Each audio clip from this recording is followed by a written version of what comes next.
জলদি চলে এলি, নিশ্চয়ই কোনো অঘটন ঘটে আসছিস, তাই না?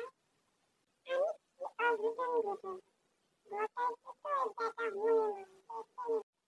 কি বলছিস? অফিসে আবার হনুমান কই থেকে আসবে? মামুনি, তুমি খাবার দাও তো আমাকে, খিদে লেগেছে আমার। আচ্ছা দিচ্ছি, কিন্তু অফিসে কই থেকে হনুমান আসবে? কিচেন রুমে যেতে যেতে বলল। এদিকে জাঙ্কুক বাসায় চলে আসছে। কিরে জাঙ্কুক, চলে এলি যে এত জলদি? এমনি আম্মু, কাজের চাপ খুব একটা ছিল না তাই। ও আচ্ছা, তা শুনলাম প্রেমা নাকি অফিসে তোর বিয়ে হিসেবে সিলেক্ট হয়েছে। হ্যাঁ আম্মু। যাক, ভালোই হয়েছে, মেয়েটা কিন্তু খুব ভালো। ভালো না কি তা তো ভালো করেই জানি আমি। জাঙ্কুক, কিছু কি বললি? না, কিছু না। পরের দিন অফিসে। স্যার, কেমন আছেন আপনি? শুনলাম যেন। আরে সুবিন যে, ভালো আছি, তুই কেমন আছিস? আর তুই আমাকে স্যার বলিস কেন? তুই আমার বিয়ে, এটা তোর পরিচয় না। আমার বন্ধু তুই, এইটা তোর পরিচয়, বুঝলি? আচ্ছা ঠিক আছে রে। তা কি মনে করে এতদিন পর? আর টেমামণি কই? এই তো আমি পিছনে। হায় রে, এই মেয়ে কবে যে বড় হবে? সুবিন, কি হয়েছে তোর? মন খারাপ কেন? সুবিন কিছু না বলে কিম নামজুনকে জড়িয়ে ধরে কেঁদে দেয়। আরে কি হয়েছে? কাঁদছিস কেন? বল আমাকে, কি হয়েছে? আজকে আমরা গ্রামে চলে যাচ্ছি মেয়েটাকে রেখে। তুই তো জানিস তোকে ছেড়ে আমি থাকতে পারি না, তবুও যেতে হচ্ছে। সুবিনের কথা শুনে কিম নামজুনও কেঁদে দিয়েছে। তুই কি আজকেই চলে যাবি?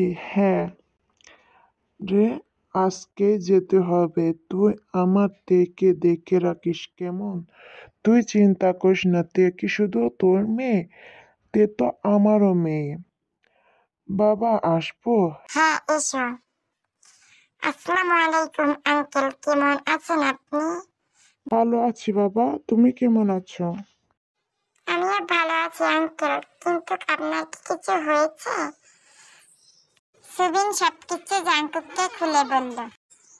আঙ্কেল, আপনি একদম টেনশন করবেন না, তের খেয়াল আমরা সবাই রাখবো, টেনশন ফ্রি থাকবেন কেমন? আচ্ছা, তে যদি আমাদের সাথে থাকে আমাদের বাড়িতে, তাহলে কেমন হয়? তাহলে ও ঠিকভাবে খেয়ালও রাখতে পারবো আমরা। তাছাড়া অফিসের কাজের পর বাসায় গেলে আমরা সবাই একসাথে ও জাঙ্কুকের মা গল্প সল্প করে কাটিয়ে দিতে পারবে। আর নয়তো তে একা কিভাবে থাকবে মেয়েটা? তুই কি বলছিস এটা? হ্যাঁ পাপা, তুমি একদম ঠিক বলেছো।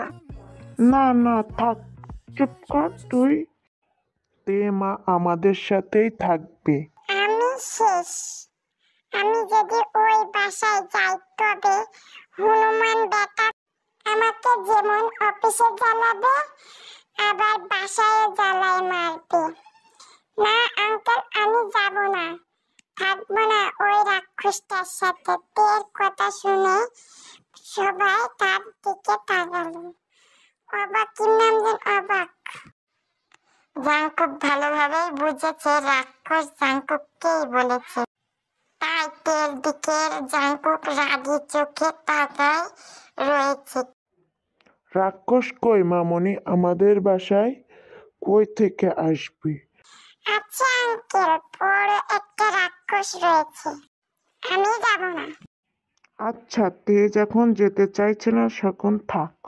না না আঙ্কেল, তে যাবে তো, আমি যাব না। এতটুকু বলে তে জাঙ্কুকের দিকে তাকিয়ে দেখে জাঙ্কুকের চোখ পুরো লাল টকটক লাল করে তাকিয়ে রয়েছে তে। আমি যাব, জাঙ্কুকের দিকে তাকিয়ে ভয় পেয়ে বলল।